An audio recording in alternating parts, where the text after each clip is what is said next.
جانے میں دوبارہ آؤں گا۔ برگیڈیئر صاحب آپ کی جانب آتا ہوں، آپ سے یہ سوال کروں گا، یقینی طور پر پاکستان نے بڑا کچھ اچیو کیا اس ایک سال کے اندر، اور جس طرح ہم نے بھارت کو شکست دی، آپ کس طرح سے دیکھ رہے ہیں اس سفر کو؟ ایک سال پہلے پاکستان کہاں کھڑا تھا اور آج کہاں پہ کھڑا ہے؟ بہت نوازش جناب کے اپنے پروگرام میں شامل کیا۔ میں اس کو اس طرح سے دیکھتا ہوں کہ آج کا دن جو ہے ہم تو ایک اس کو تجدید وفا اور تجدید عہد کا دن کے طور پر ہم منائیں گے کہ کس طرح سے پوری قوم جو ہے وہ متحد ہو کر پاکستان کی سیکیورٹی کے لیے اور اس کے دفاع کے لیے متحد ہو کر کھڑی ہو گئی تھی۔ میں اس کو چار مختلف لیولز پہ میں دیکھتا ہوں۔ سب سے پہلا لیول ہے نیشنل لیول۔ تو اس جنگ کے دوران پاکستان نے ایک ہول آف دا گورنمنٹ اور ہول آف دا نیشن قسم کا رسپانس دیا تھا اس خطرے کو، اس تھریٹ کو، اور مکمل طور پر متحد ہو کر ایک یقینی طور پر ایک سیسا پلائی ہوئی دیوار بن کر انہوں نے دشمن کے ان مذموم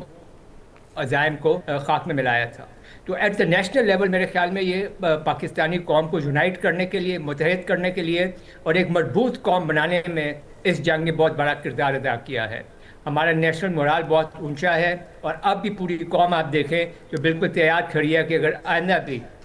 کوئی اس قسم کا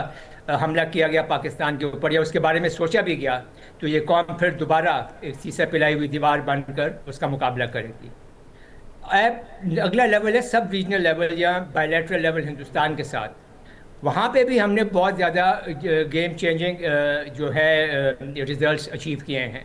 سب سے پہلی بات تو یہ ہے کہ ہم نے ہندوستان کی ہیجمنی جو ہے، جو وہ اسٹیبلش کرنا چاہ رہے تھے ساؤتھ ایشیا میں اور خاص طور پر انڈو پاکستان سب کانٹیننٹ میں، اور اس سے بھی خاص طور پر پاکستان کے اوپر، اس کو ہم نے بالکل ملیامیٹ کر دیا۔ اس کے تمام خواب جو ہیں وہ ہم نے مٹی میں ملا دیے ہیں۔ ہندوستان اپنی اجارہ داری، اپنی برتری ہم پر ثابت نہیں کر سکا ہے اور نہ ہی اپنے آپ کو ہمارے اوپر امپس کر سکا ہے۔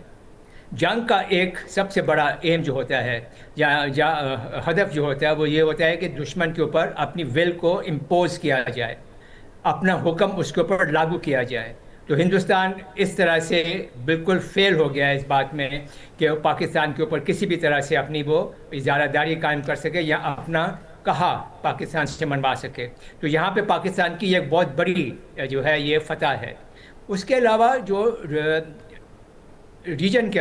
اندر انڈیا پاکستان کے تناظر میں جو بیلنس آف پاور ہے وہ پاکستان نے ری آئٹریٹ کیا ہے اور بتا دیا ہے کہ ایک بیلنس آف پاور موجود ہے، نہ صرف یہ کہ کنونشنل لیول پہ، عام افواج کے لیول پہ، مگر اسٹریٹجک لیول پہ بھی، یعنی کہ نیوکلیر لیول پہ بھی۔ تو ایک فل اسپیکٹرم جو ہے ڈیٹرنٹ پاکستان نے ری آئٹریٹ کیا ہے، اس کو شو کیا ہے کہ ہندوستان چاہے کنونشنل جنگ لڑنا چاہے یا اس کے علاوہ نان کنونشنل سے مراد اگر وہ نیوکلیر ہتھیاروں کی طرف بھی جاتا ہے تو وہ پاکستان کو ہر طرح سے تیار پائے گا۔ اور یہاں پہ ایک بات میں دہرانا چاہتا ہوں جو میں پہلے بھی کہہ چکا ہوں کہ پاکستان کے تو ڈی این اے میں ہے کہ جب بھی کوئی اس کے اوپر جارحیت کرے گا پاکستان رسپونڈ ضرور کرے گا۔ تو ہندوستان کو تو اب تک 2019 کی کلیش کے بعد اور 2025 کے کلیش کے بعد یہ بات بالکل واضح ہو جانی چاہیے کہ اگر وہ پاکستان عزائم رکھتے ہیں تو اس کا جواب ضرور آئے گا۔ ریجنل لیول پہ آپ دیکھیں تو پاکستان کو بہت زیادہ پذیرائی ملی ہے اور اس کا سب سے بڑا نتیجہ یہ ہوا ہے کہ پاکستان اور سعودی عرب میں اسٹریٹجک میوچل ڈیفنس ایگریمنٹ ہوا ہے،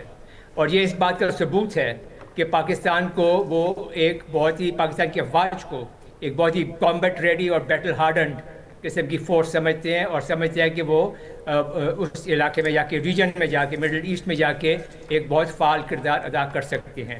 اس کے علاوہ انہوں نے یہ بھی دیکھا ہے مڈل ایسٹ کی کنٹریز نے کہ جو ابھی حالیہ جنگ ہوئی ہے ایران اور امریکہ اور اسرائیل کے درمیان، تو اس میں امریکہ نے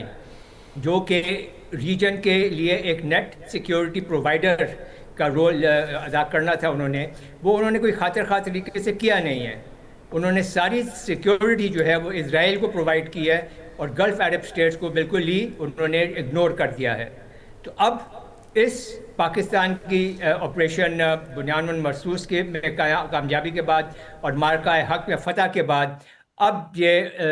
جو ہے انوائرمنٹ کریٹ ہو گئی ہے کہ پاکستان اس ریجن کے اندر ایک نیٹ سیکیورٹی پرووائڈر کا رول اڈاپٹ کر سکتا ہے یا اس کو یہ رول دیا جا سکتا ہے اور پاکستان اس کو بخوبی کر سکتا ہے. تو دونوں لیولز پہ ساؤتھ ایشین لیول پہ پاکستان ایک نیٹ اسٹیبلائزر بن کے ابھرا ہے اور ریجنل لیول پہ ایک نیٹ سیکیورٹی پرووائڈر بن کر ابھرا ہے. اور اگر گلوبل لیول پہ دیکھا جائے, جیو پولیٹیکلی دیکھا جائے, تو پاکستان کے انٹرنیشنل اسٹیچر میں اور اسٹیٹس میں بے انتہا بہتری آئی ہے.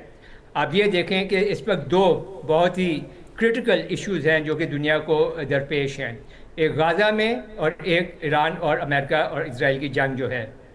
دونوں میں پاکستان ایک بہت فعال کردار ادا کر رہا ہے. غازہ میں وہ بورڈ آف پیس کا ممبر ہے اور وہاں پہ امن لانے کی کوشش کر رہا ہے اور فلسطینیوں کے حقوق کی حفاظت کرنے کی کوشش کر رہا ہے, جبکہ ایران اور امریکہ کے درمیان وہ میڈیشن کر کے اس جنگ کو روکنا چاہ رہا ہے. اور سب سے بڑی بات جو وہ کرنا چاہ رہا ہے وہ یہ کہ ایک تو یہ جنگ پھیلے نہ, اور دوسرا کہ یہ سیز فائر زیادہ سے زیادہ دیر تک چلے, اور سب سے امپورٹنٹ کہ کئی بھی عرب ممالک اور ایران اپنے سامنے آ کر ایک دوسرے کے سامنے ان کی مٹبھیڑ نہ ہو جائے, وہ آپس میں نہ لڑ پڑے. تو میرے خیال میں پاکستان نے بہت ہی کلیدی کردار ادا کیا ہے. پاکستان نے بہت ہی کلیدی کردار جو ہے وہ اس میں ادا کیا ہے. بریگیڈیئر صاحب آپ سے مزید بھی بات کروں گی, لیکن ابھی